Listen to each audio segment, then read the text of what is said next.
ሳሊለነ ቅድስት የሚለው ሲተረጉሙ እነሱ እንኳን በሷ በሌሎች ቅዱሳንም የለባቸው ይላሉ ምልጃ የለባቸው ምሕረትን የምትለምን ሩፋኤል ሆይ ና ሊቃነ መላእክት አስከተለ የምትለምን ማለት መልአክ ነው ሩፋኤል የሚባለው በመጽሐፍ ቅዱሳችን በ81 የለ በኦርቶዶክስ አረዳድ ኢየሱስ ማታ ወራጅ ጸሎተ ለማርያም ስለታ ማታ ወልዳ ነው የሚለው ከልጇ ማት ይጠብቀን ለሕዝበ ክርስቲያንን ይጠብቅ አገራችን ኢትዮጵያን ይጠብቅ እግዚአብሔር በኦርቶዶክስ ምንድነው ከተባለ ማታ ወራጅ ዳሴ ማርያም ተደርሶ ሲያበቃ ይሄ ነው የሚባል ቸሪቱ አማላጅቱ ከልጅሽ ከወዳጅሽ አማልጂ አማልደሽም ዋጋቸውን አሰጪ ኦ ማስተምህርት አስተምር ያቦልድኪ ስለዚህ በብሉይ ኪዳንም ሆነ በአዲስ ኪዳን ስለ ሞቱት ሰዎች የተደረገ ጸሎት ምህላ ምልጃ የለም ልመና የለም ግን የሚገርማችሁ ነገር እንደ አንዳንድ ሐሳብ ስለተባለው ነገር ልናገርና የራሳቸው መጽሐፍ ደግሞ እንደማይማልዱ በግልጥ የሚናገረው ነገር እናገራለሁ ግን ትንሽ ሐሳብ ልጨምር ነው ወይስ እናንተ ጨምሩበታላችሁ በዚህ ላይ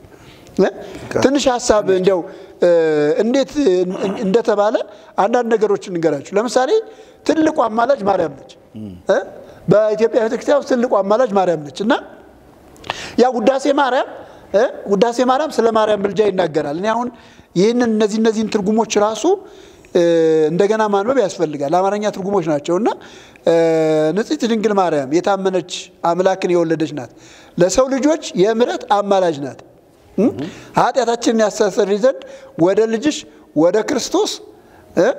ወደ ክርስቶስ ለምኝልን ይላል እንግዲህ ትልቁ አማላጅ ማርያም ነች በአንደኛ ደረጃ የተቀመጠችው ማለት ነው ስለዚህ ማርያም አማላጅ ናት ተብሎ ነው የተቀመጠው ግን የሚገርማችሁ ነገር ውዳሴ ማርያም ደግሞ ራሱ ትርጉሙ ሳሊለነ ቅድስትን ሲተረጉሙ በነገራችን ላይ ሁላችሁ ቤተክርስቲያን ጸሎታ ለማርያም ስለታ ያድነን ማተወልዳ እንባለው ጸሎታ ለማርያም ስለታ ለሕዝበ ክርስቲያን ይቀበሙ ማተወልዳ ጸሎታ ለማርያም ስለታ ለሀገሪቱና ኢትዮጵያ ይቀባማ ማተወልዳ ነው የሚባለው በኦርቶዶክስ አረዳድ ኢየሱስ ማታ ወራጅ ነው አይደለ ይቀባ ጸሎታ ለማርያም ስለታ ማታ ወልዳ ነው የሚለው ከልጇ ማት ይጠብቀን የማርያም ጸሎት እና ልመና ከልጇ ማት ይጠብቀን ለሕዝበ ክርስቲያንን ይጠብቅ አገራችን ኢትዮጵያን ይጠብቅ እግዚአብሔር በኦርቶዶክስ ምንድነው ከተባለ ማታ ወራጅ ነው የሚጠብቀው የማን ጸሎት ነው የማርያም ጸሎት ነው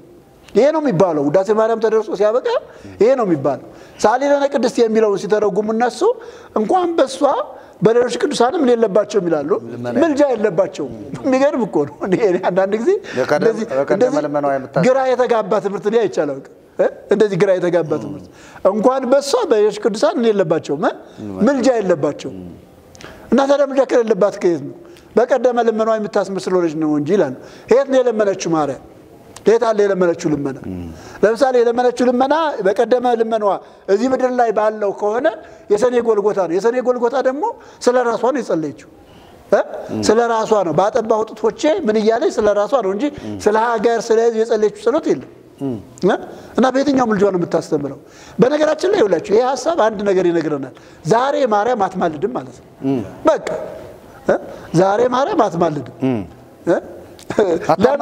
ለምን ስለተባለ ሙታለች ስለሞተች ዛሬ እሷት በቀደመ ነው የሚለው እንጂ ስለዚህ አሁን ለምኝልን ብሎ ቀጥታ መጠየቅ አይቻልም ስለዚህ ዛሬ ለኔ አትለምን ለአንተ አትለምን አታውቅም ለኛ ክብር ለእግዚአብሔር ይሁን ኢየሱስ አለ ሊቀ ካህናችን እኔ ማንንም ሰው እንዲለምንልኝ እንዲባልድልኝ አልፈልግም ኢየሱስ ስላለኝ ማለት ነው ሰው ሆኖ መጣ ግን የሚገርመው ነገር ይለምኑልናል ለምትላቸው ሰዎች እንኳን ትለምናለች ለሚሏቸው ሰዎች እንኳን ዛሬ እሷ መለመን አትችልም በእነሱ እንኳን ብንሄድ ማለት ነው የቀደመ ልመናዋ ደግሞ የሷ ከፈለገ ጸሎቷን ማየት ይቻላል ስለ ወደ ልጇ ለራሷ የጸለየችው ጸሎት ነው አይደል ሌላ ምልጃ የላትም ስለዚህ የማርያም ምልጃ ውድቅ ነው ማለት ነው ምናልባት አንዳንድ ሐሳቦችን ማየት ጥሩ ነው ብዙ ነው ስለ ማርያምና አርጋን ወላ ያለ እንደገና ራእየ ማርያም ላይ ያለ የሌለበት ቦታ የለም በዚህ ሁሉ እንደምትማልድ ስለሷ ይናገራል ከሷ አልፎ እነ ሚካኤል ሁሉ ማላጅ ናቸው እነ ገብርኤል ማላጅ ናቸው እነዚህ ሁሉ ይማልዳሉ ግን እነዚህ ሁሉ ደግሞ ይማልዳሉ ወይ ትክክል ነው ወይ ብለን ስንል በራሳቸው መጽሐፍ ያሉትን አንድ ነገር ላንብና ላቁም ምክንያቱም ይሄንን ሁሉ በዘረዝር አሳድራቸዋለሁ አዎ አይ ለወደፊቱም ስለምን መጣበት በጉዳይ ላይ ዛሬ ተቃራኒ ሆነው የኢየሱስን አማላጅነት ካነሳነ የነሱንም ደግሞ በዛው ምን ያክል የኢየሱስን አማላጅነት እንዳስካዱ ለማየት ነው ግን በጣም መታሰብ ያለበት መታየት ያለበት በኦርቶዶክስ ዘንድ ኢየሱስ ምንድነው ከተባለ ማታውራጅ ነው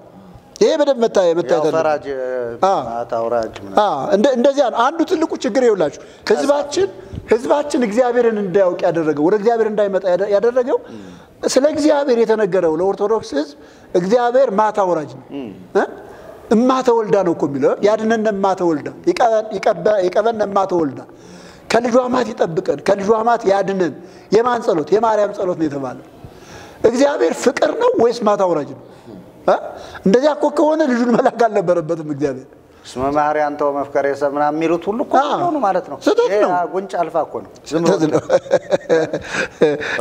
እኔ በጣም ይገርመኛል ብዙ ጊዜ ይሄንን ሳስብ በጣም ይገርመኛል ግን ይውላችሁ የራሳቸው መጽሐፍ 80 ያዱ ነው ይሄ 80 ያዱ መጽሐፍ ቅዱስ ጻድቃን ማማለድ እንደማይችሉ ይናገራል እሱ ላንብ ብዬ ነው ጻድቃን ማማለድ እንደማይችሉ እንዲያውም ግልጽ በሆነ እኛ እንቀበለው ይሄንን መጽሐፍ ዕዝራ ሱቱኤል ነው እኛ እንቀበለው ግን የነሱ መጽሐፍ ግን አንዱ ለአንዱ መለመን መማለድ እንደማይችል በግልጽ ነው የሚናገረው ዕዝራ ሱቱኤል ምዕራፍ 6 ቁጥር 35 ጀምሮ እንደዚህ ይላል ቁጥር 33 እኔም መለሱለት እንዲህም አልሁት ቀድሞ አብርሃም ስለ ሰዶምና ስለ ገሞራ ቆይ ትንሽ ከፍ ይላልበው እሱም መለሰልኝ እንዲህ አለኝ በፊቴ ባለሟልነትን አግኝታል አሁንም ከቁጥር 34 ላነበው ከቁጥር 30 እኔም መለሱለት እንዲህም አልሁት አቤቱ ጌታዬ በፊት ባለሟልነትን ካገኘው ይህንንም ለባሪያህ ዳግመኛ ንገረው በፍርድ ቀን ጻድቃን በልዑል ዘንድ ለኃጥአን መለመን ይችላሉን ይሄ ግልጽ ጥያቄ ነው አይደለ ግልጽ ጥያቄ አባቶች ለልጆቻቸው ልጆች ለአባቶች ወንድሞች ለወንድሞቻቸው ዘመዶች ለዘመዶቻቸው ወዳጆች ለወዳጆቻቸው መለመን ይችላሉን ከቁጥር 33 ጀምሮ ያነበብኩት እርሱም እንደዚህ አለኝ እርሱም መለሰልኝ እንዲህ አለኝ በፊቴ ባለሟልነትን አግኝተሃል ይህንንም እነግርሃለሁ የፍርድ ቀንስ ለአንድ ጊዜ ናት በሁሉም ትእዛዝ ላይ የእውነት ማህተም ያሳያቸዋል ዛሬ አባት ልጁን ስለርሱ ልጅም አባቱን ጌታም አገልጋዩን ወዳጅም ወዳጁን ስለርሱ ታሞ ይተኛ ዘንድ በልቶ ጠጥቶ ደስ ይለው ዘንድ ይፈወስም ዘንድ እንደማይልከው እንደዚሁ አንዱ ለሌላው መለመን ፈጽሞ የሚችል የለም ማንም የለም የራሱ ሸክም በባልንጀራው ላይ የሚመልስ ማንም የለም ሁሉ ዋጋውን ያገኛልና ስራውም የየራሱ ነውና ብሎ ይናገራል ራሱ ምሳሌው ደስ ሲል ምሳሌው ራሱ ደስ ዛሬ አለ በመድር ላይ ያለ አንዱ ስለ አንዱ በልቶ ጠጥቶ ደስ ይለው ዘንድ እኔ አሁን ግብዣ ብጋበዝ ቀጸላን አልልከውም እኔ ነኝ የምሄደው አይደል ብታመም ለመላክ ናታመምልኝ አለው ለቄስ ናታመምልኝ አለው እያንዳንዱ ምንድነው የሚሆነው እያንዳንዱ የመጣለትን ነገር ነው የሚቀበለው ልክ እንደዚህ አለ በዚያን ሰዓት አንዱ ለአንዱ መለመን ፈጽሞ የሚችል የለም ሁሉ እያንዳንዱ ምን ይቀበላል ነው የሚለው ዋጋውን ይቀበላል ይሄ በነገራችን ላይ የሚያሳርፍ መልእክት ነው ኦርቶዶክሳውያን በዚህ ቢያርፉ ደስ ይለኛል ጠይቆ ዕዝራ ጠይቆ ከመላኩ የተረዳው ነው ባለሟልነትን ካገኘው በፊት ባለሟልነትን ካገኘው ይችን ጥያቄ ልጠይቅ መልስልኝ አብርሃም ስለ ሰዶም ለምኗል ሌሎችም እንደዚህ አድርገዋል እና እንደዚህ ከሆነ አንዱ ለአንዱ መለመን ይችላል ወይ የሚል ጥያቄ ነው የነገረበት የገለጠበት ገለጣኔ በጣም ተመችቶኛል አንዱ ለአንዱ ፈጽሞ መለመን አይችልም ምሳሌው ይሄ ነው በቃ እዚህ ምድር ላይ አንዱ ለአንዱ አይደሰትም አንዱ ለአንዱ አይታመም አንዱ የአንዱን ኃላፊነት አይወስድም ስለዚህ በሰማይም እንደዚያ ነው የሚለው እያንዳንዱ ምን ያገኛል የራሱን ዋጋ ያገኛል ዕዝራ ሱቱኤል ምዕራፍ 6 ከቁጥር 33 ጀምራችሁ ኦርቶዶክሳውያን አንቡ የራሳችሁ መጽሐፍ ጻድቃን እንደማያማልዱ ቅዱሳን እንደማያማልዱ እንዲያውም የሚገርመው ነገር እያንዳንዳቸው ምንድናቸው ዋጋ ተቀባይ ናቸው እኮ ነው የሚለው እያንዳንዱ የራሱን ዋጋ ያገኛል ነው የሚለው አይደል እንዴ ማርያምም ብትሆን ሁሉም ቆመው ምንድነው የሚጠብቁት ዋጋ ነው የሚጠብቁት ምን ይደርሰኝ ይሆን የኔ ሽልማት ምን ይሆን ወይስ ስቀጣ ምድር የኔ ፍጻሜ ነው የሚሉት። ስለዚህ መጽሐፉ እየነገረን ያለው ይሄንን ነው ለማለት ነው። አመሰግናለሁ። እግዚአብሔር ባርኮት። በጣም ግን የሚከብደው እኔም ደግሞ የምናገረው በኋላ የምናገረዋለሁ በሉቃስ ወንጌል ምዕራፍ 16 የተጻፈው ሰውዬ ለኢትዮጵያ ኦርቶዶክስ አማኞች በእውነቱ ይሄን ክፍል አንብቡት ሂዱን። በቃ ምንም በሰማይ እንዲህ አይነት ንግግር ቀልድ እንደሌለ ማንን ሄዶ በውሃ እንኳን ከሚቃጠልበት እሳት ማዳን ወይም ደግሞ ያን ውሃ ማቀዝቀዝ እንደማይቻል ቆሪር ውሃ ምናምን ሰጣችሁ ምናምን እቺ አተላ ድፍድፍ አድርገሽ እገባለሁ የምትይ ሁሉ አንብብ። እውነቴን ነው። ይሄ ቄስ ለማህራ የፈጠረው ለዘኬ የተፈጠረ ትምህርት ነው እንጂ ይሄ ትምህርት በደንብ እንትን ይላልና ለምሳሌ አሁን ቀደም ስለ መላእክት አሁን ይለምናሉ አይደል? ለምሳሌ ናና አንዘታ ተሉ ሊቃናተ ከመ ትፈጽም ኩሎ ዘልቦና የተምኔተ ሩፋኤል ለኩሉ እንተ ትስል መረተ ሩፋኤል ለኩሉ እንተ ትስል መረተ ለሰብ ወለ እንስሳ ፈታይ ማይጸኑ ማንተ ወጽላሎት ከያነስ መውተ የተመታ ይሁን በኢየሱስ። ይሄ በጣም የተረገመ ትምህርት ነው። ለምሳሌ ሩፋኤል ለኩሉ ማለት ታያችሁ ሰው ሁሉ የሚድንበትን የኢየሱስ ክርስቶስን ትምህርት ጭምር የሚንድ ነው።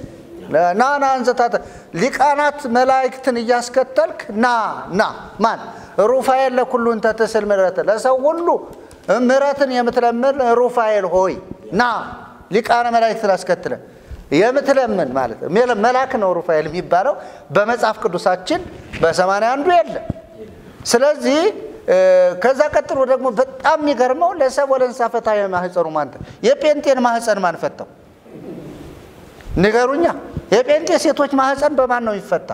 የሰውንና የእንስሳትን ማህፀን የሚፈታ ሩፋኤል ከሆነ ጴንጤዎች ደግሞ ሩፋኤል የሚባለውን አያውቁትም። ማህፀንን የሚፈታ ማህፀንን የፈጠረ ማህፀንን ያስቀመጠ አንድ አለ፣ እሱም እግዚአብሔር ይባላል። ወገኖች ዝም ብለህ እንትናት ወጽላሎት ከረስ መጎተት ጥላህም ሙታንን ያስነሳል። ምን ጥላ አለው ሩፋኤል?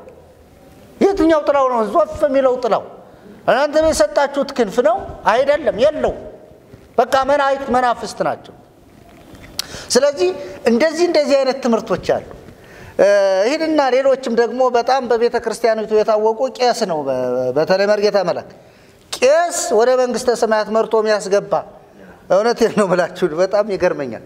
ቄስ ኑዛዜ ንስሐ የሚቀበል አማላጅ አስታራቂ ሆኖ የቆመ በኢትዮጵያ ኦርቶዶክስ ተዋሕዶ ቤተክርስቲያን ቅድም የብሉይ ኪዳን ሊቃነ ካህናት ማን እንደሚሾማቸው ከማን እንደሚሾሙ እያወራነ ነበር። እነዚህ ሰዎች እንግዲህ ያው በወረቀት ነው የተሾሙት፣ አስታራቂ ናቸው። አለ የሌለውን ለባሏ የሰወረችውን ኃጢአት ለቄስ ሄዳ ትናገራለች። ቄስ ደግሞ ለባሏ ይነግረዋል።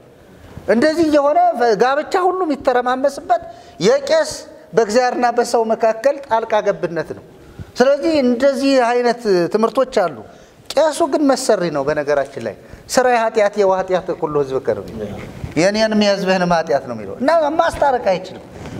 እስኪሶ ደግሞ ከያዟቸው እንግዲህ አሁን ደንቃራ ሆነው ከገቡ ትምህርቶች አንዳንዶቹን አንስተው ያወሩንና ማጠቃለያ ሐሳብ አድርገ ነው እንጨርሳለን ማለት ነው የዛሬውን ፕሮግራም። መጽሐፍ ቅዱሳችን በተለይ በብሉይና በአዲስ ኪዳን የተነሱ የእግዚአብሔርን ሐሳቦች አይተናል፣ ተመልክተናል። እንግዲህ ወደር የሌለው ሊቀ ካህናት እንዳለ አይተናል እና እንግዲህ ኢየሱስን ስናነሳ ምልጃውንም አስታራቂነቱንም በደንብ አድርገን ስናይ ነበርና አሁን በተቃራኒው ቅድም ያነሳናቸው አዋልድ መጻሕፍት የኢየሱስ ክርስቶስን አስታራቂነት፣ አማላጅነት፣ ሊቀ ካህናት መሆኑን፣ መካከለኛ መሆኑን በደንብ በሰፊው አይተን ከዚያ እንደገና በተቃራኒ መንገድ ደግሞ የቤተ ክርስቲያኒቱ መጻሕፍት ራሳቸው ከኢየሱስ ክርስቶስ ውጭ ሌሎች ቅዱሳን ሰማዕታት፣ ነቢያት፣ ሐዋርያት በጣም ስፍር ቁጥር የሌለው ድርሰት የተደረሰው በሙሉ በእያንዳንዱ ብንገባ ብናይ ብንፈትሽ ተነግሮ የማያልቅ ያማላጅ መዓት አለ ማለት ነው እና እሱን በተመለከተ ቅድም መምህር ኃይለልዑልም እንደገና ቀሲስም እየተናገራችሁ ነበራችሁ ሁላችሁም ማለት ነው። እኔ እዚህ መጽሐፈ ቅዳሴ ላይ የተነሳ ሐሳብ አለ በሰፊው። እንግዲህ መጽሐፈ ቅዳሴ እንግዲህ ቅዳሴ ማርያም ማለት ነው እና በቅዳሴ ማርያም ላይ የተነሳ ሐሳብ የሚገርም የማርያምን አማላጅነት፣ የማርያምን መካከለኛነት፣ ማርያም ስለሞቱት ሰዎችና በሕይወተ ሥጋ ስላሉት ሰዎች እንኳን ሳይቀር የምታማልድ የምታስታርቅ የምትምር መሆኑን በደንብ አድርጎ አባ ሕርያቆስ የተባለው ደራሲ ደርሶላታል ማለት ነው። እና ምን ብሎ ይናገራል? ጉባኤ 3 ላይ እንግዲህ በአንድምታ ይከፋፍሉታል። ጉባኤ 1 ጉባኤ 2 ጉባኤ 3 እያሉ ማለት ነው። ጉባኤ 3 ላይ ያለው ሐሳብ መሐሮሙ እግዚኦ ተሳሎም ለሊቃነ ጳጳሳት ይላል። እና ለሊቃነ ጳጳሳትን ምን በላቸው ነው የሚለው? ይቅር በላቸው ነው የሚለው። እና እዚህ ላይ ለነሰ የፈለኩት ያልተማረ ካህን ይሄንን ቢለው ጳጳሱ አይማርም። የተማረ ነው የሚያስምር። የተማረ ሰው ይሄ መሐሮሙ እያለ ይሄንን ቢያነብ ቢቀድስ ያልተማረ ሰው ኃጢአተኛውን ሰው በክርስቶስ ምሕረትን ያላገኘ በእግዚአብሔር ልጅ በክርስቶስ ኢየሱስ ያላመነ በእግዚአብሔር ልጅ እርቅን ያላገኘ ካህን ቅዳሴ ቀድሶ መሐሮሙ እግዚኦ ተሳሎም ለሊቃነ ጳጳሳት ቢሎ ቅዳሴ ቢቀድስ ስላልተማረ ቅዳሴ የሚሰማው ሰው በካህኑ ምልጃ ልመና ሊማር አይችልም። አንደኛ ይሄንን ከተናገረ በኋላ ወለኩሎሙ ይላል። ወኩሎሙ ሕዝበ ክርስቲያን ይላል። ምእመናን ሁሉ ምን በላቸው? ይቅር በላቸው። ወለኩሎሙ ምእመናንንም ምን በላቸው? ይቅር በላቸው። ከዚያ ሲቀጥል ኦ መስተምህርት አስተምህር ያበወልድኪ። ይህንን ነው የፈለኩት ዋና ሐሳብ። ቸሪቱ አማላጅቱ ከልጅሽ ከወዳጅሽ አማልጂ አስተማሪቱም ቸሪቱ አማላጅቱ ከልጅሽ ከወዳጅሽ አማልጂ አማልደሽም ዋጋቸውን አሰጭ ይላል። ኦ መስተምህርት አስተምህር ያበወልድኪ ማናት ይቺ? ማርያም። ዋጋ ከሌላቸው እኮ ዋጋ ለባላቸው ሳይማሩ ሙተዋል እኮ መርጌታ። ይኸውልህ ሳይማሩ ኃጢአት ሰርተው ሳይማሩ ነው ንስሐ ሳይገቡ በክርስቶስ ኢየሱስ ሳይታረቁ በክርስቶስ ደም ሳይታጠቡ በክርስቶስ ደም ሳይቀደሱ በመካከለኛው በክርስቶስ ሳያምኑ ኃጢአታቸው ሳይወገድላቸው ከነ ኃጢአታቸው የሞቱትን ሰዎች ምን በያቸው? አማልጃቸው። ከዚያስ አማልደሽ ደግሞ ዋጋቸውን ደግሞ ምን በያቸው ነው የሚለው? አሰጫቸው ይላል። ይሄ ቅዳሴ ማርያም ማለት ነው። ይሄ ብቻ አይደለም። አንደኛ በመጽሐፍ ቅዱስ በብሉይ ኪዳንም ሆነ በአዲስ ኪዳን ስለ ሞቱት ሰዎች የተደረገ ጸሎት የለም። በደንብ መሰመር ያለበት ብሉይ ኪዳን ላይም ስንሄድ በሕይወተ ሥጋ ስላለ ቅድም አብርሃም ለምሳሌ ተነስቷል፣ ሙሴ ለምሳሌ ተነስቷል፣ ኢዮብ ተነስቷል ለምሳሌ። እነዚህ ሁሉ በሕይወተ ሥጋ ላሉት ሰዎች እግዚአብሔር ከመቅሰፍት ከቁጣ ከተለያየ ችግር እንደገና ደግሞ ከመጣባቸው ከጊዜው መከራ እንዲድኑ እግዚአብሔር እንዲታደጋቸው ጸሎት ወደ እግዚአብሔር አድርሰዋል። ግን የሚጸለይላቸውን ሰዎች በሕይወት ያሉ ናቸው። የሚጸልዩትም አካላት ደግሞ በሕይወተ ሥጋ ያሉ ናቸው። ለሞቱት ሰዎች መጽሐፍ ቅዱስ ላይ እገሌ ጸለየ የሚል አንድም ጥቅስ አናገኝም። ኦርቶዶክሳውያን ከየት አምጥተውት ነው ለሞተ ሰው ጸሎት እንዲጸለይ ያመጡት? መዓት እውነቴን ነው እንደወረርሽኝ ህዝቡን ሁሉ ያደነቆረ ትምህርት ማለት ነው። እና ኃጢአት ሰርቶ እንተናጸልዩ ስለሞተ ሰው ጸሎት አይጸለይም። በነገራችን ላይ መጽሐፍ ቅዱሳዊም አይደለም፣ መፍረስ አለበት። ይሄ በሕይወተ ሥጋ ላለ ሰው ለምሳሌ ርስ በርሱ ሊጸልይ ቅድም ያዕቆብ ተጠቅሷል። ያ የተጠቀሰበት ጥቅስ ለምንድን አውዱ ለምንድን ከተባለ ሰውየው ከበሽታ እንዲድን ነው። የነፍስ ድነት የነፍስ እርቅ የኃጢአት ስርየት በደም መቀደስ መንጻት የሚቻለው ግለሰቡ በኢየሱስ ክርስቶስ ሲያምን ብቻ ነው እንጂ ለፈውስ ለቁስል ለስጋ ደዌ ለሕማም ከሚመጣ ቁጣ ቸነፈር በብሉይ ኪዳን እንደምንመለከተው አንዱ ለአንዱ ጸልዮ እግዚአብሔር ጸሎትን የሰማበት መንገድ እናያለን። ከዚህ ውጭ ግን ለነፍስ ድነትም ይሆን ለኃጢአት ስርየት ሰውየው ግለሰቡ ኢየሱስ ክርስቶስ ለኃጢአቱ ደሙን እንዳፈሰሰለ በግል ማመን መቻል አለበት። ስለዚህ በብሉይ ኪዳንም ሆነ በአዲስ ኪዳን ስለ ሞቱት ሰዎች የተደረገ ጸሎት፣ ምህላ፣ ምልጃ የለም፣ ልመና የለም። ይሄ ኦርቶዶክሳውያን በደንብ መደመጥ አለባቸው ማለት ነው። ሌላው እዚሁ አውድ ላይ ስንመጣ ከመ ያዕርፍ ነፍሰ ኩሎሙ ጳጳሳት ይልና ምን ብሎ ይናገራል? በጣም ልምጣላችሁ። ነፍሳቸው አላረፈም። ከመ ያዕርፍ ነፍሰ ኩሎሙ ጳጳሳት ወይ ጉድ! የጳጳሳቱን ነፍስ ያሳረፍ ዘንድ አማልጂ። አሁን ማርያም የምታማልደው ማን ነው? ጳጳሳቱ ሳይቀር ማርያም አታማልድም። ለነገሩ ለምሳሌ ይሄ ጳጳስ አሁን ይሄ በምድራችን በሀገራችን በኢትዮጵያ ኦርቶዶክስ ቤተክርስቲያን ባህልና ስርዓት የተሾመ ጳጳስ በማርያም ጸሎት አይድንም። ይሄ መሰመር አለ። የትኛውም ጳጳስ ኤጲስቆጶስ በማርያም ምልጃና ጸሎት እንደገናም ደግሞ እሷ ማልዳ ዋጋውን ማሰጠት አትችልም። እንደ መጽሐፍ ቅዱስ ላይ ማርያም ስለ ሰው የጸለየችበትን ክፍል እስቲ ያሳዩ።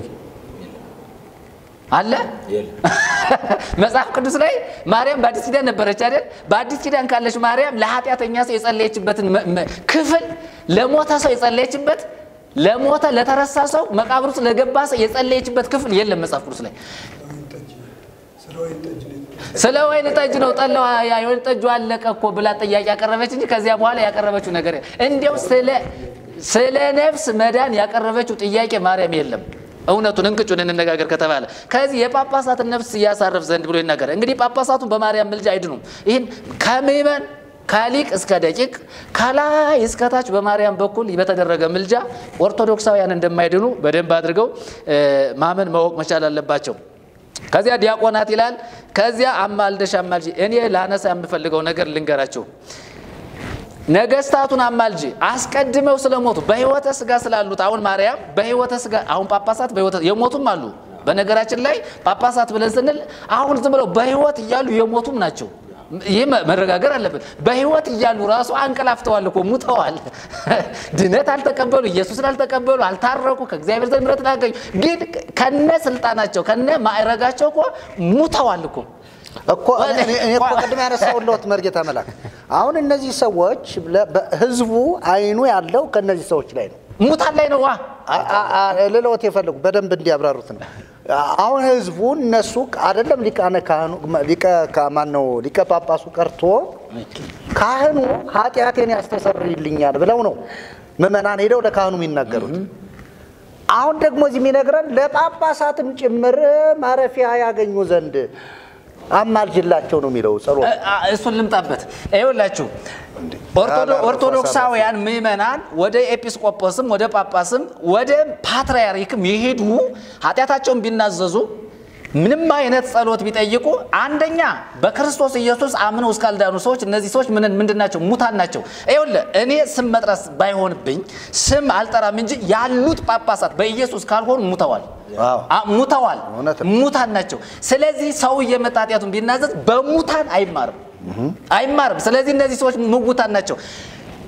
ላንሳላችሁ ትንሽ ጠብቁኝ። ምን ይላል መሰላችሁ? ከማ ለያረቱ ፍኖተ ቃል ዘባማኒልና ነገስታቱን አማልደሽም ዋጋቸውን አሰጭ። ስለሞቱት ነገስታት አስቀድመው ስለሞቱ ነገስታት ማርያም ዛሬ ታማልዳለች? አታማልድም። ስለሞቱት ነገስታት ፍርድ ተፈርዶባቸው ከሆነ አለቀ። በእግዚአብሔር ልጅ በክርስቶስ ኢየሱስ ሳያምኑ ከሞቱ እነዚያ ሰዎች ሙታን ናቸው፣ ተፈርዱት ናቸው ያሉት። አሁን ስለሞቱት ማርያም በህይወተ ስጋ ስላሉት ዲያቆናት፣ ካህናት፣ ጳጳሳት፣ ኤጲስቆጶሳት እንደገናም ደግሞ መሳፍንት ነገስታት ምንላቸው በአጠቃላይ መኳንንት ምንላቸው አስቀድመው ስለሞቱት ሁሉ ማርያም ታማልዳለች በኦርቶዶክስ ቤተክርስቲያን። የኛ ጥያቄ የኛ ጩኸት የኛ ጸሎት የኛ ሁሉ ጊዜ ወደ መድረክ ስንመጣ የኛ ጩኸት ሁሉ ጊዜ ማርያም ስለሞቱትም ሰዎች በህይወተ ስጋም ስላሉት ሰዎች አታማልድም ነው። ምክንያቱም ማርያም አሁን የለችም እኮ አርፋለች፣ አንቀላፍታለች። በቃ ያረፈ ሰው ያንቀላፋ ሰው አንተ ምን አይነት መከራ ውስጥ እንዳለ ምን ታውቃለች? እሷ የምታውቀው ነገር እኮ የለም። ልብንና ኩላሊትን ያለንበትን እያንዳንዱን ሁኔታ የሚያውቅ እግዚአብሔር አይደለ? ይፈትን ልብ ወኩላሊት እግዚአብሔር። እንደውም እግዚአብሔር በምድር ሁሉ በዓለም ሁሉ በሰማይ በምድር ሙሉ ስልጣን ያለው ራሱ እግዚአብሔር ነው። የኛን ድካም የሚያውቅ እግዚአብሔር ብቻ ነው። ስለዚህ ማርያም የማታውቀውን ታውቃለች ተብሎ በማርያም በኩል ምልጃ፣ በማርያም በኩል ጸሎት፣ በማርያም በኩል ምህላ፣ በማርያም በኩል ጩኸት አሁን ያለ ኢየሱስ በሌላ በፍጡራን የተደረገ ጸሎት፣ ምልጃ፣ ልመና ሁሉ ዜሮ ነው፣ አይሰማም። እግዚአብሔር ጆሮ ልጁ ጋር ነው፣ አይኑ ልጁ ጋር ነው። ልጁ ጋር ከመጣ ያይሃል፣ ልጁ ጋር ከቀረብክ ይሰማል። ለዚያ ውጭ አይሰማም። የፈለገው ማርያም እናቱ ብትሆን አይሰማም። ስለዚህ በሰማያት እንዲያለ ቀልድ ቃቃ ጨዋታ የለም።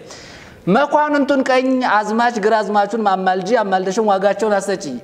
የነገስታቱን ዋጋ የመኳንንቱን ዋጋ ወለ በስልጣናት በስልጣን ላይ ያሉትን ሁሉ አማልጂ አማልደሽም ዋጋቸውን አሰጪ። ይሄ ሁሉ ወራዙተ ሰርተው የሚያመርቱ ሩጠው የሚቀድሙ አስረው የሚያጠብቁ ወርውረው የሚያርቁ ተምረው የሚራቀቁ ወራዙትን አማልጂ አማልደሽም ዋጋቸውን አሰጪ። የነዚህ ሁሉም አማላጅ ማናት? ማርያም። ወደ ናግል ይላል። በጫካ በዱር በበረሃ ያለ መነኮሳት ሁሉ በማርያም ምልጃ ማለት ነው። ወደ ናግለ ከዚያስ መነኮሳትን ሁሉ ከዚያ ፈቃደ ስጋቸው ለፈቃደ ነፍሳቸው አስገዝተው እንዴ ተመልከቱ። ከዚህ ዓለም ግብር ተለይተው በጾም በጸሎት ተጠምደው የሚኖሩ መነኮሳትን አድርጉ ነው አማልጂ አማልደሽም ዋጋቸውን አሰጭ በድንግልና የሚመነኩሱ አግብተው ኖረው ኋላ የሚመነኩሱ አሉ ይላል። ይችን እንኳን ጥሩ ነው እንኳን እንጻፋት ምንኩስናቸውን አፈርሰው ከጫካ ከገዳም ወጥተው ከተማ ገብተው አገር የሚያተራምሱ መነኮሳት አሉ። እሱንም አንረሳም እንናገራለን። ስለዚህ መንኩሶ ያፈረሰውን ሁሉ ማርያም ታረጋለች ታማልደዋለች። መንኩሶ ያፈረሰ ሁሉ በማርያም ምልጃ ይሄው መጽሐፉ ነው። መጽሐፈ ቅዳሴ ነው የሚናገረው። ጊዜ ስለሌለን እንጂ አንድምታው ላይ ያስቀመጡትን ነገር ብንመለከተው በጣም ሰፊ ነው። ከዚያ ምን ይላል? ባለጠጋው ሁሉ አሁን እኮ ሽር ጉዱ ለማርያም ነው። ነፍሱን ለማደን አንድ ባለጠጋ የሚገርም ነገር ለማርያም የማይሆነው ነገር የለም። ቅብጥብጥ ነው የሚያደርጋቸው ባለጠጎች። የሚገርማችሁ ነገር ቅብጥብጥ በማን በኩል ለመዳን በማርያም በኩል ዝግ ነው።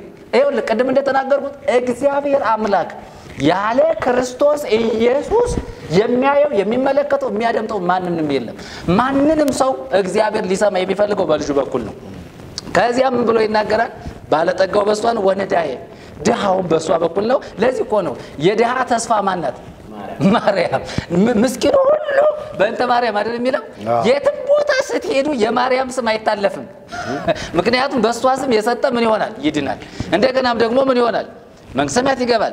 ከዚያ እቤርተ ይላል ባልቴቲቱ ሁሉ አማልደሽም ዋጋቸውን አሰጭ። ባልቴት የሚላት ባል ልጅ የሞተባት ዘር ዘሪ ቤት ሰሪ አጥር አጣሪ የሌላት ነው ይላል። ይቺ ሁሉ የምትድነው በማናት? መበለቶች ማን ነው የሚወዱ?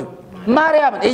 ኢየሱስማ መቋሚያቸውን አንስተው በየመንገዱ በተለይ ለሴቶች መነኮሳት ኢየሱስ ከተነገረ የያዙትን በትረ መስቀል ምን ያደርጋሉ? በድግ አድርገው ለምን? በማርያም ይቺ ተስፋዋ ናት ማርያም። ግን አትድንም።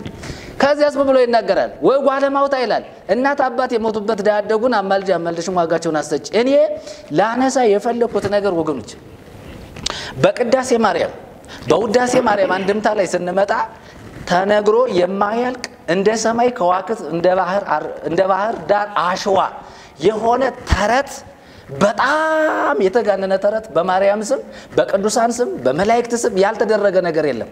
እኔ እንደው እዚህ ላይ ጊዜ ስለሌለን እንጂ አንዳንድ ነገሮችን ልባነሳ ማዕዶት ዘባቤክ ያደው አበው ቀደምት ሞት ውስጥ ህይወት ይላል ራሱ ቅዳሴ ማርያም ላይ ምንድነው የሚለው? አባቶች ራሱ አስቀድመው የሞቱት አባቶቻችን የሚገርመው ነገር በማን ነው ከሞት ወደ ህይወት የተሻገሩት? በማርያም ነው። የሞተ አብርሃም ብትል ይስሐቅ ብትል ያዕቆብ ብትል 12ቱ ነገደ እስራኤል ብትል ነቢያት ነገስታት መሳፍንት ብትል ከሞት ወደ ህይወት የተሻገሩት በማን ነው? በማርያም ነው የሚለው ይሄ ትርጉሙ ማለት ነው። አስቀድመው የሞቱ እነሱ ሁሉ መጽሐፍ ቅዱስ አብርሃም በእግዚአብሔር አመነ አይደል የሚለው? ጽድቅ ሆኖ ተቆጠረለት አይደል የሚለው? እምነቱ እንደተቆጠረለት ይነገረናል። እነ ሄኖክን ብናነሳ ሄኖክ ከመወሰዱ በፊት እግዚአብሔርን ደስ ስላሰኘ መስክሮለታል። እነ አቤልን ብናይ በስራቸው የተመሰከረላቸው መሆናቸው መጽሐፍ ቅዱስ ይናገረናል። በእግዚአብሔር የተሰራውን ስራ ገደል ከተው በማርያም በኩል ገቡ ብለው ይናገራሉ። ስለዚህ በቅዳሴ ማርያም አንድምታ ላይ ስንመጣ እንዲህ አይነት ነገሮች እንመለከታለን። ወብኪ ተሐደሰ ቀዳሜ ኩሉ ፍጥረት ይላል። ፍጥረት ሁሉ በማርያም ነው ተሐድሶ ያደረገው። በማን ነው? በማርያም በኩል ነው። በክርስቶስ አይደለም አይደል እንዴ? ዕብራውያን ላይ ስንመጣ ስለ ተሐድሶ የሚያነሳ ክፍል አለ። እዚህም ጋር ስንመጣ የሚያነሳው ሐሳብ ምንድነው? የቀደሙት ፍጥረታት እያንዳንዱ በማርያም ምን አደረገ? ታደሰ ይላል።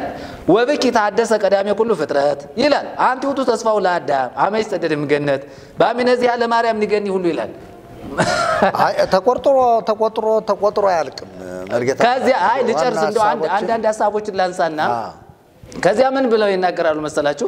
እንደው የእንተናን የሔዋንን ቅድም አንስተውልኝ ነበር። ሔዋን ምንድነው አንድ ቦታ ላይ ታጽፎ ተገነት ወበንተ ማርያም ተረው ለነ ዳግመ የሚልና ምንድነው ገነት በማርያም በሔዋን ተዘጋ፣ በማርያም ደግሞ ተከፈተ።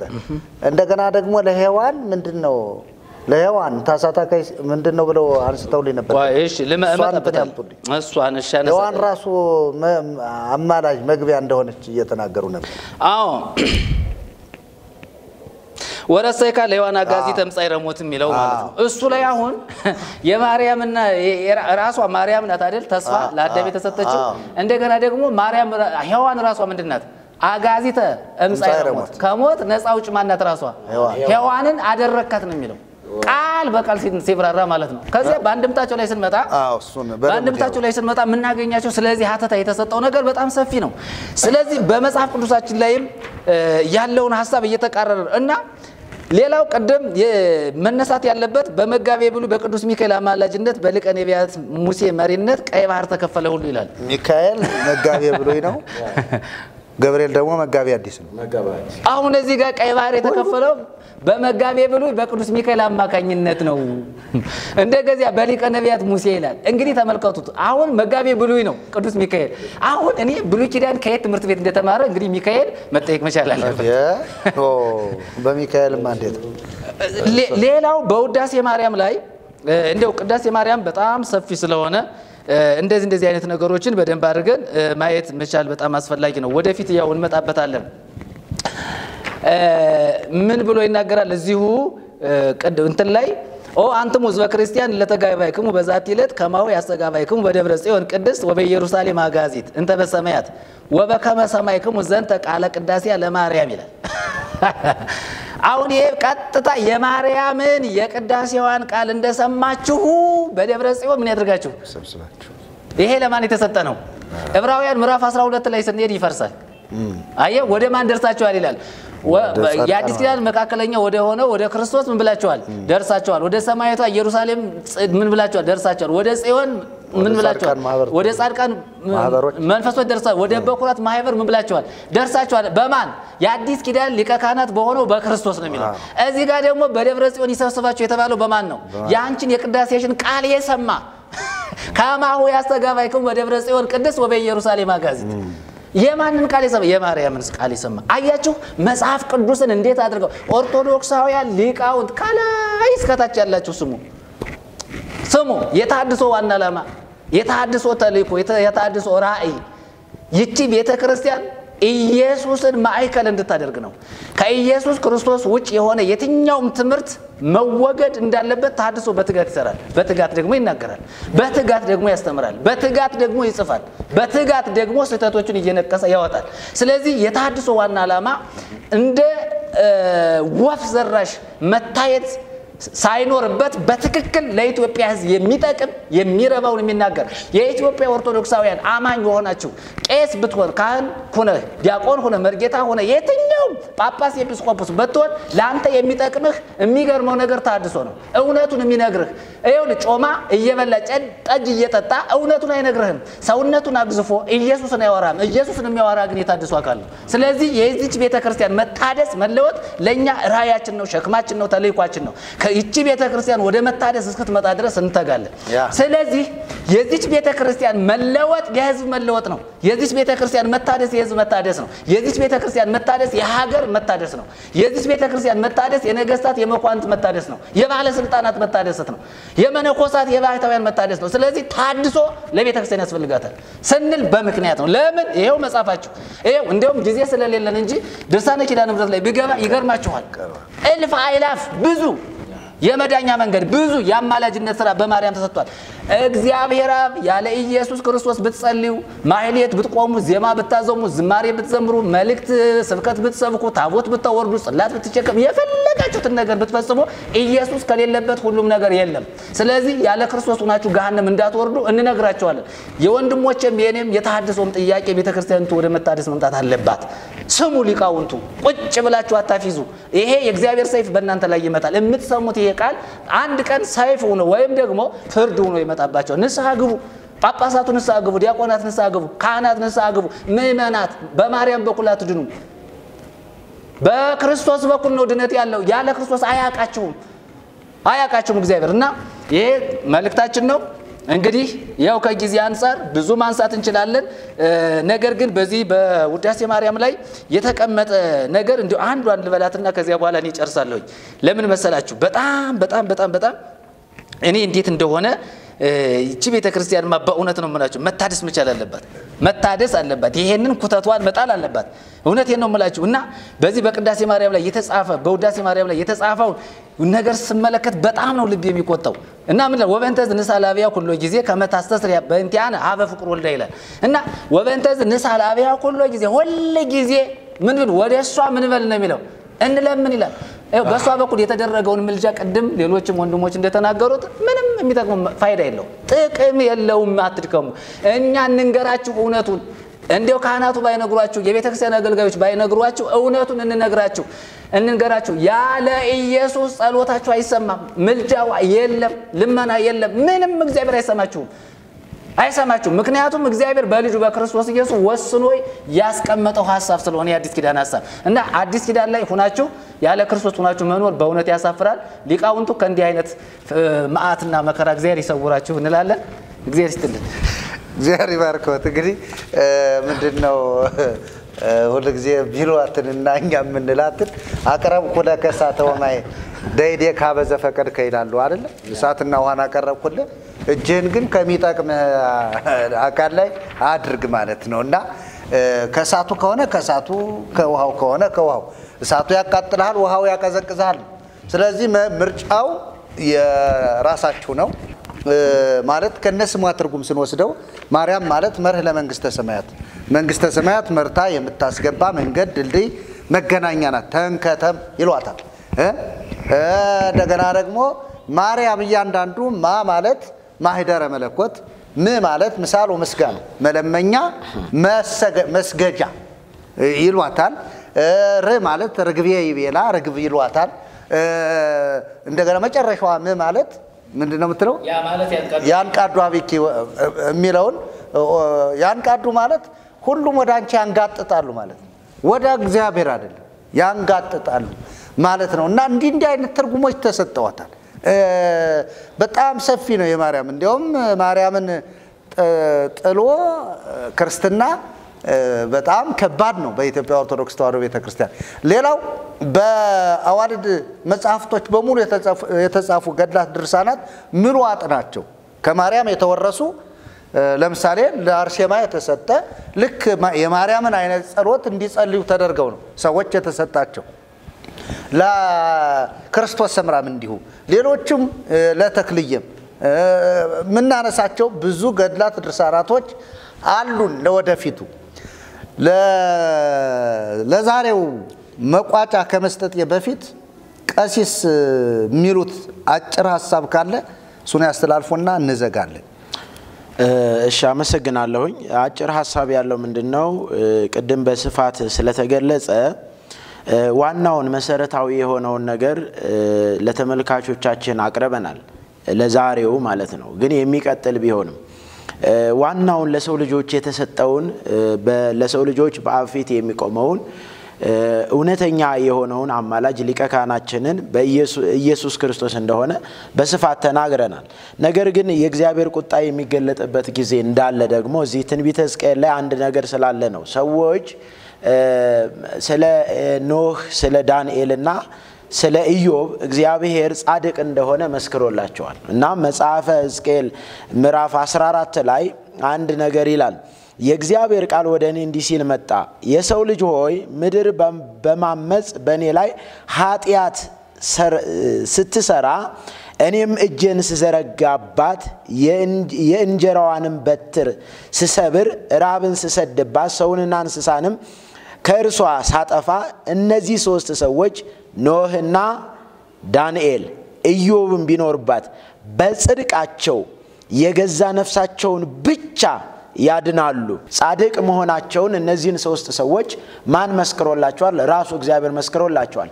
ልጆቻቸውን እንኳን በመልጃቸው እንደማያድኑ ከራሳቸው ውጪ እንደው ቢኖሩባት ነው ያለው። ቢኖሩባት ለምሳሌነት የቀረበ ነው እና በመልጃ ማዳን እንደማይችሉ እነዚህ ጻድቅ የሆኑ ሰዎች በዚህ በመጽሐፍ ቅዱስ ላይ ተቀምጧል። ስለዚህ እውነተኛውንና በሰውም በእግዚአብሔር መካከለኛ የሆነውን በስፋት ገልጸናል። አጽንኦት ልንሰጥበት የሚገባው ነገር ምንድነው? በወንጌል መራሂከነ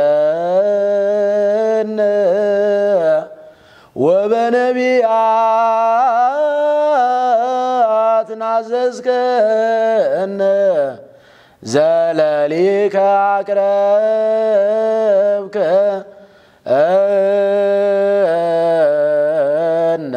ስብሐት ስብሐት ለከ ወደ እሱ የቀረብነው በኢየሱስ ክርስቶስ ነው። ለእሱ ክብር ይሁን። አሜን። ያው እንግዲህ በዛውም ቀሲስ ሲቀድሱት የነበረውን ቅዳሴ ነው ያቀረቡልን። በወንጌል መራሂከነ በወንጌል መራህ ወበነቢያት ናዘዝከነ። ያው ቀደም መርጌታ ኃይለ ልዑል የተናገሩት ነቢያትና ሙሴ ያለላችሁ የተባለው የነቢያት መጽሐፍ ማለት ነው። ዘለሊክ አቀረብከን ወደ አንተ አቀረብከን ስብሐት ለከ ምስጋና ላንተ ይሁን ክብር ለእግዚአብሔር ይሁን። በጣም ጥሩ የቅዳሴ ይዘት ያለው ሐሳብ ነውና እግዚአብሔር አምላክ የተባረከ ይሁን። እንግዲህ ዛሬ ውድ ተመልካቾቻችን እንደተከታተላችሁት በመጀመሪያው ምልጃን በተመለከተ የምልጃን ትርጉምና ምልጃ ወደ እግዚአብሔር ማቅረብ የሚቻለው ማን እንደሆነ ወንድሞቻችን በደንብ በሚገባ አስተምረዋል። ይሄ ትምህርት ይቀጥላል። በነገራችን ላይ በዚሁ የሚቋጭ አይደለም። ዋናው ማላጃችን የአዲስ ኪዳን መካከለኛ አማላጅ ጠበቃ ወይም ደግሞ ያስታረቀንም ጭምር ማን እንደሆነ በደንብ አድርገን ወደ እናንተ ትምህርቱን አስተላልፈናል። በመቀጠል ደግሞ ምልጃን በአዋልድ መጽሐፍት ስለ ኢየሱስ ክርስቶስ አማላጅነት የሚናገሩ አዋልድ መጽሐፍት እነዚህም ደግሞ ድርሳናት፣ ገድላትን፣ ታምራትን እና እንዲሁም የዜማ መጽሐፍትን ጭምር አንስተን የሃይማኖት አበውን በኢትዮጵያ ኦርቶዶክስ ተዋሕዶ ቤተክርስቲያን በጣም ታዋቂው መጽሐፍ ነው። ሊቃውንት የሚወዱት መጽሐፍ ነው። ይህንን መጽሐፍም ጭምር የተወሰነ በማየት ስለ አማላጅነት የተጻፉትን በተለይም ዮሐንስ አፈወርቅ የጻፋቸው መጽሐፍትን በደንብ አድርገን እያየነ ነበር። ቀጥለን ደግሞ ይህንን ምልጃ ኢየሱስ ክርስቶስ አማላጅ እንደሆነ አዋልድ መጽሐፍት መስክረው እያለ ሌሎች አዋልድ መጽሐፍት ደግሞ የለም ኢየሱስ ክርስቶስ አማላጅ አይደለም ፈራጅ ነው፣ እንዲያውም በሚገርም ሁኔታ ጸሎታ ለማርያም ወስደታ ያድኅነነ እማ ተወልዳ የሚለውን መርጌታ ኃይለ ልዑል ቅድም አንስተው ከልጇ ማዕት የማርያም ጸሎት ያድነን የማርያም መልጃ ያድነን የሚል ሁልጊዜ በየውዳሴ ማርያሙ መጨረሻ ዘርፍ ላይ የሚባል እንዲሁም ማህሌት ላይም በአደራርስ ጊዜ የሚዘመም በዜማም የሚባል እንዲሁም ደግሞ ውዳሴ ማርያም ሌሊት ሌሊት ስናደርስ ትዝ ይለኛል አብነት ትምህርት ቤት ይሄንን ሁሉ ጊዜ የምንለው ነው። እሱን አስመልክቶ ኢየሱስን መዓት አውራጅ ቁጡ ቀሳፊ ገዳይ እንጂ መሐሪ እንደሆነ የማይገልጥ ልጇ ማለት ነው። እሷ ደግሞ ርኅራኄተ ሕሊና እንዲያውም እንደ ምሳሌ የሚጠቀሙባት ለውሻ ለተጠማ ውሻ በወርቅ ጫማዋ ውሃ ያጠጣች አዛኝ ተብላ የሚነገርላት ሁል ጊዜ በጣም ርኅራኄት የሚያደርጋት ነው። አዎ በጣም የተባረከች ሴት ናት። የጌታ እናት ከሆነች የተባረከች ትሁት የእግዚአብሔርን በጎ ፈቃድ እሺ ይሁን ብላ የተቀበለች ማንነቷን ባሪያ ብላ የጠራች እግዚአብሔርን ያከበረች ለእግዚአብሔር ቃል የታዘዘች እናት ናት ድንግል ማርያም። እንደውነቱ ከሆነ እሷ እንደዚህ በጣልቃ ገብታ እኔ ማስታረቃችሁ ጳጳሳትን ቦታ ማስይዝ ቦታህን ስፍራህን ማስይዝም ማደላደለን እኔ መንግስተ ሰማያት ስትገባ የምትል ቁልፍ የያዘች ማርያም የለችም። ስለዚህ ድንግል ማርያም የራሷን ስፍራ ይዛለች አይደለም። እንደና አብርሃም እንዳባቶቻችን እና አብርሃም አመኑ እምነታቸው ጽድቅ ሆኖ ተቆጠረላቸው፣ ግን ደግሞ ጸደቁ በቃ። ስለዚህ ይህንን አስመልክቶ በደንብ ወንድሞቻችን እያብራሩ ነበረ። የዛሬውን ፕሮግራማችንን እንደዚህና እንዲህ ባለ ሁኔታ ደስ በሚል ሁኔታ የተለያዩ መጽሐፍትን አይተናል። በዚሁ እንቋጫለን። ነገር ግን ሳልናገር ማልፈው ይህንን ቪዲዮ ወይም ደግሞ ይህንን አገልግሎት በጣም እናንተ እንድትደግፉ በጌታ ፍቅር ጠይቃችኋለሁ። አገልግሎታችን እንዲቀጥል ወንድሞቻችን መቀጠል አለባቸው፣ እኔም መቀጠል አለብኝ። የምንቀጥለው ግን በእናንተ በጎ ፈቃድ እርዳታና አብሮ በመቆም ስለሆነ የመጀመሪያው ቪዲዮውን ሸር አድርጉት፣ ብዙዎች ይማሩ። አስቀድማችሁ የእግዚአብሔር መንግስትና ጽድቁን ፈልጉ ስለሚል ይሄ የእግዚአብሔር መንግስትና ጽድቅ ለብዙዎች እንዲደርስ ይህ ጩኸት እንዲሰማ እንድታደርጉ በጌታ ፍቅር ጠይቃችኋለሁ። ሌሎቻችሁ በአላችሁ አቅም በተለያየ በገንዘብም በጸሎትም በተለያየ ሐሳብ በምክርም ቢሆን ማገልገል አብራችሁን የምትፈልጉ ሰዎች ከኛ ጋር አብራችሁ እንድትቆሙ ማሳሰብ ፈልጋለሁ። የመጨረሻው ግን ይህንን ትምህርት ተከታትላችሁ ትምህርቱ ገብቷችሁ ነገር ግን እንዴት እንሁን የምትሉ ሰዎች ደውሉልን፣ ንስሐ ግቡ፣ ወደ እግዚአብሔር መንግስት ተጨመሩ። ስለዚህ እኛ እናስተምራለን፣ ማስተማሪያ ስፍራ አለን። ስለዚህ እያንዳንዳችሁ ይህንን የምትከታተሉ ሁሉ ከእኛ ጋራ መልካም የሆነ ግንኙነት እንዲኖራችሁና ትምህርት እንድትማሩ በጌታ ፍቅር እንዲሁ ማለት በቪዲዮ ብቻ አይደለም ወይም በዩቲዩብ ቻናል ብቻ አይደለም በአካልም ስለምናስተምር እኛን ማግኘት ትችላላችሁ። ዛሬ የንስሐ ጥሪም እናቀርብላችኋለን። ነስሑ እስመ ቀርበት መንግስተ ሰማያት ቀርባ ትለምናችኋለች። ንስሐ ግቡ፣ ወደ ጌታችን ወደ ኢየሱስ ክርስቶስ ተመለሱ ማለት ፈልጋለሁ።